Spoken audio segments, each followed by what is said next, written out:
નમસ્કાર મિત્રો, વિડીયોમાં તમારું સ્વાગત છે। જી હા મિત્રો, અત્યારે હાલના મોટા અને મહત્વના સમાચાર સામે આવી રહ્યા છે। તો મિત્રો, સમાચારમાં વાત કરીએ તો તમે પણ ચા ફરી ગરમ કરીને પીવો છો તો સાવધાન થઈ જજો। શિયાળો હોય કે ઉનાળો, ચા પ્રત્યેનો પ્રેમ ક્યારે ઓછો થતો નથી। ચા સવારથી સાંજ સુધી સતત રહે છે, પરંતુ આ ઋતુમાં ચા ઘણીવાર મૂકતાની સાથે ઠંડી થઈ જાય છે। તેવી કેટલાક લોકો તેને ફરીથી ગરમ કરીને પીવે છે। આ ખૂબ જ સામાન્ય છે, કારણ કે ચા 5 થી 10 મિનિટમાં ઠંડી થઈ જાય છે। જો તમે પણ ચા ફરીથી ગરમ કરો છો તો હવે આવું કરવાનું બંધ કરો। ચા ફરીથી ગરમ કરવી નુકસાનકારક હોઈ શકે છે।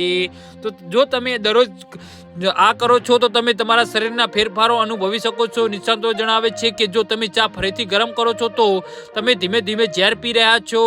આ ચામાં એન્ટીઓક્સિડન્ટોને ઘટાડે છે અને તેના ટેનિન પ્રમાણ વધારે છે। આ સ્વાદમાં ફેરફાર કરે છે અને એસિડિટી તરફ દોરી શકે છે। વધુમાં તે ગેસ જેવી પેટની સમસ્યાનું કારણ બની શકે છે। દૂધની ચાને ફરીથી ગરમ કરવાથી બેક્ટેરિયા વધી શકે છે, જેનાથી પેટ ખરાબ થવાનું જોખમ વધી શકે છે। તેથી તાજી ચા પીવી શ્રેષ્ઠ છે। જો કે તમે તેને 10 મિનિટની અંદર ફરીથી ગરમ કરી શકો છો તો તે નીચેની આડઅસરો કરી શકે છે।